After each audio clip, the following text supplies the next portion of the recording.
அண்மை செய்தி. அதிமுக பொதுச் செயலாளர் எடப்பாடி பழனிசாமி மீது மத்திய சென்னை நாடாளுமன்ற தொகுதி திமுக வேட்பாளர் தயாநிதிமாறன் தொடர்ந்த கிரிமினல் அவதூறு வழக்கில் இபிஎஸ் எழும்பூர் நீதிமன்றத்தில் ஆஜராகிறார். தொகுதி மேம்பாட்டு நிதியில் 75 விழுக்காடு நிதியை தயாநிதிமாறன் செலவு செய்யவில்லை என பிரச்சாரத்தின் போது அவர் பேசியிருந்ததற்கு எதிர்ப்பு தெரிவித்து இந்த அவதூறு வழக்கு தொடரப்பட்டது. இந்த வழக்கின் விசாரணை எழும்பூர் நீதிமன்றத்தில் நடைபெறும் நிலையில் நீதிமன்றத்தில் அதிமுக பொதுச் செயலாளர் எடப்பாடி பழனிசாமி ஆஜராகியுள்ளார். அதன் நேரடி காட்சிகளை பார்த்துக் கொண்டிருக்கிறோம். நீதிமன்றத்தில் ஆஜராகியுள்ள எடப்பாடி பழனிசாமியோடு பல அதிமுக தொண்டர்களும் நிர்வாகிகளும் உடன் வந்திருக்கின்றனர்.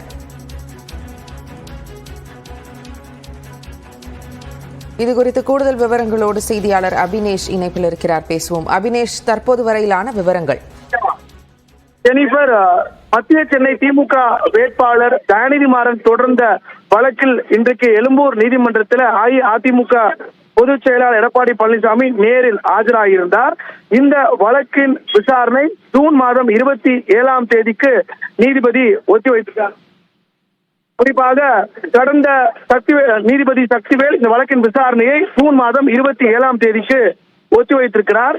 கடந்த ஏப்ரல் மாதம் 15ஆம் தேதி மக்களவைத் தேர்தல் பிரச்சார கூட்டத்தின் போது அதிமுக தலைமையிலான கூட்டணி வேட்பாளரை ஆதரித்து பேசும்போது மத்திய சென்னை திமுக வேட்பாளரும் மத்திய சென்னையுடைய மக்களவை உறுப்பினருமான தயாநிதிமாறனை எதிர்த்து பேசக்கூடிய வகையில சில கருத்துக்களை எடப்பாடி பழனிசாமி பேசியிருந்தார். அதுல மிக குறிப்பாக தன்னுடைய தொகுதி மேம்பாட்டு நிதியை 75% அவர் பயன்படுத்தவில்லை என்றும் தன்னுடைய சுய நலத்திற்காக இந்த தொகுதியில அவர் மீண்டும் போட்டியிடுகிறார் என்ற ரீதியில அவர் பேசியிருந்தார்.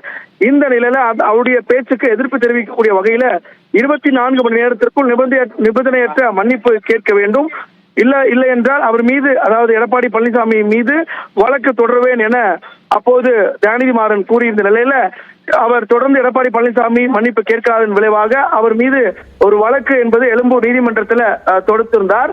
அந்த வழக்கின் விசாரணை இன்றைக்கு வந்த இந்த நிலையில அதில் நேரில் ஆஜராவதற்காக அதிமுக பொதுச் செயலாளரும் எதிர்க்கட்சி தலைவர் எடப்பாடி பழனிசாமி நேரில் வந்து ஆஜராகியிருந்தார்.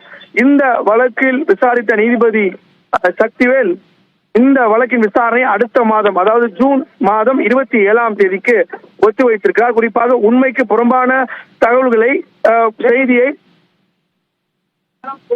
இந்த வழக்கு விசாரணையை ஒத்திவைத்திருக்கக்கூடிய நிலையில உண்மைக்கு புறம்பான தகவல்களை எடப்பாடி பழனிசாமி என் மீது சுமத்தியதாகவும் இதனால் இந்த வழக்கை தான் தொடர்ந்திருப்பதாகவும் குறிப்பாக 75%க்கும் மேற்பட்ட தொகையை வந்து நான் செலவு செய்யவில்லை அப்படிங்கிறது ஒரு உண்மைக்கு புறம்பான செய்தி எனவும் அவர் குறிப்பிட்டு இந்த வழக்கை தொடர்ந்திருந்தார். அந்த அடிப்படையில இந்த வழக்கின் விசாரணை ஜூன் மாதம் 27ஆம் தேதிக்கு ஒத்திவைக்கப்பட்டிருக்கிறது. ஜெனிஃபர், விரிவான தகவல்களுக்கு நன்றி அபினேஷ்.